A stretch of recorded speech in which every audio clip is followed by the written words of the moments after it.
नमस्कार दोस्तों। आज मैं आपको एक ऐसी कहानी बताने वाला हूँ, एक ऐसी स्टोरी सुनाने वाला हूँ, जो कि सुन कर के आपके मन में ये बात आएगी कि इंसान अगर कुछ ठान ले, कुछ करने की सोच ले, तो उसे सफलता ज़रूर मिलती है। बस सही कदम और सही रास्ते पे वो काम करे। बहुत ही अलग एक ये स्टोरी है जो कि बेंगलुरु की है और बेंगलुरु की 2 बहनों ने ऐसा मुकाम हासिल किया, ऐसा काम किया जो कि काबिले तारीफ़ है। आइए चलिए मैं विस्तार से आपको बताता हूँ कि 24 साल की उम्र में कैनाज मेस्मान हरचंद्राई ने कभी उम्मीद नहीं की थी कि एक दुर्घटना के चलते उन्हें बिस्तर पर रहना पड़ जाएगा।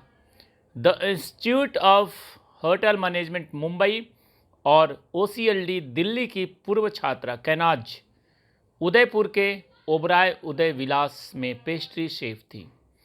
कैनाज ने बताया कि मैं बस अपनी नौकरी से प्यार करती थी और इस दुर्घटना के बाद पैदा हुए हालातों के लिए मैं तैयार नहीं थी। डॉक्टर ने कहा था कि मैं सेफ नहीं बन सकती क्योंकि मुझे पूरे दिन अपने पैरों पे खड़ा रहना पड़ता था। लेकिन इससे कैनाज को कोई रुकावट नहीं हुई क्योंकि उसने अंदर से ये ठान लिया था कि उसने जो सोचा है वो उसे करना है।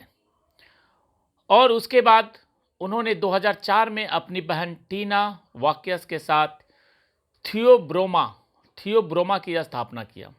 एक ऐसा ब्रांड अब हर तरह का पंथ का दर्जा हासिल कर लिया है।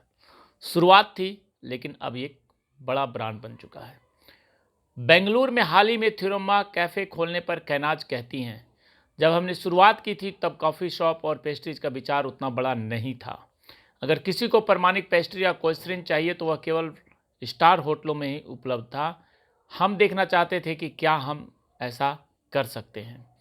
और इनकी जो स्टोरी है ये समझिए कि 2004 में इसकी शुरुआत के बाद से बहनों ने अपने पिता से 1 करोड़ की पूंजी उधार ली थी और इस बीच थियोब्रोमा ने खुद को एक प्रमुख खाद्य एवं पेय गतम के लिए स्थापित कर लिया था। ये बिजनेस चल चुका था। अब इसके अगर वर्तमान की हम बात करें तो मुंबई, दिल्ली, एनसीआर, हैदराबाद, पुणे में इसके 78 आउटलेट हो गए हैं। बहुत ही स्ट्रगल की कहानी है। कैनाज का ये कहना है कि मेरे पिता की शर्त थी कि हम पैसे वापस न करें, लेकिन इसे एक ऐसे उद्देश्य के लिए इस्तेमाल करें जिस पर उन्होंने विश्वास किया और समर्थन किया।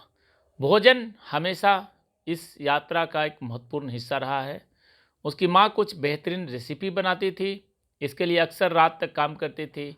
अखरोट और चॉकलेट चिप्स, बिरयानी, मावा, केक, चटनी सहित काफ़ी व्यंजन उनकी माँ से आए थे और अभी भी उपयोग किए जाते हैं।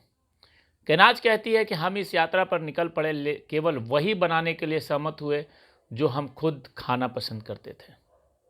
हमने इसे अच्छी तरह से बनाने और इसे सरल रखने का वादा किया। हमारा व्यवसाय विकसित हुआ, हालांकि इसमें इसकी मैपिंग नहीं की थी। शुरुआती दिनों को याद करते हुए कैनाज ये कहती हैं कि पेस्ट्री कैसे बनाई जाती थी और उन्हें वास्तव में कैसे खाया जाना चाहिए, इस बारे में बहुत कम समझ थी। वो बताती हैं कि जो चीज़ उन्हें आगे बढ़ाती रही वह थी उत्पादों के लिए उनका प्यार और भारतीय बाजार में सही उत्पाद लाना। कैनाज कहती है कि लंबे समय तक हमने केवल एक ही स्थान पर चीज़ों को ठीक करने पे ध्यान केंद्रित किया। विस्तार की कोई योजना नहीं थी। केवल 2013 में हमने मुंबई के भीतर विस्तार करना शुरू किया। आज काफ़ी ज़्यादा आउटलेट हो चुके हैं। और गलतियाँ उन्होंने कहाँ करी? शुरुआती उनका ये कहना है कि हायरिंग में हमसे बहुत भारी गलतियाँ हुई। हमें भर्ती करने का कोई अनुभव नहीं था।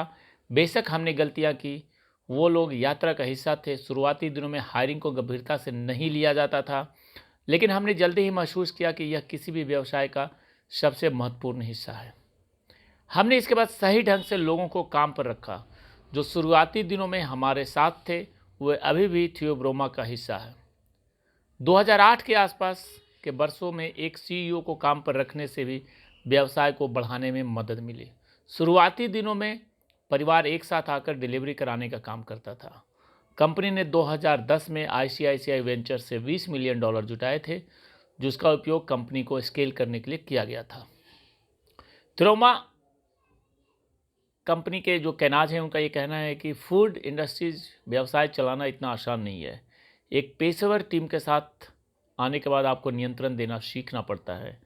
और थिरोमा अब राजस्व को दुगना करने, कारोबार को बढ़ाने, ऑनलाइन कारोबार को और आगे ले जाने के तरीके पे काम कर रहा है।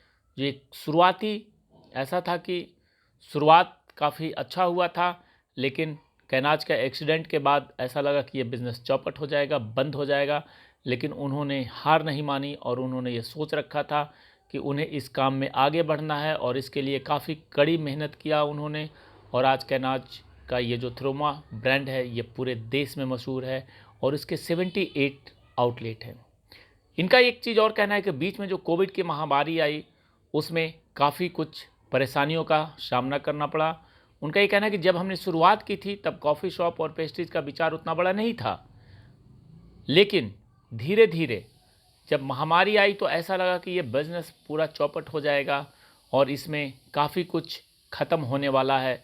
लेकिन हमने उसको संभाला और उसको धीरे धीरे हमने ये प्रयास किया कि किसी तरीके से इस काम को चलाना है और इस काम को चलाते चलाते हमने आज एक बड़े लेवल पे इस काम को पहुंचा दिया है।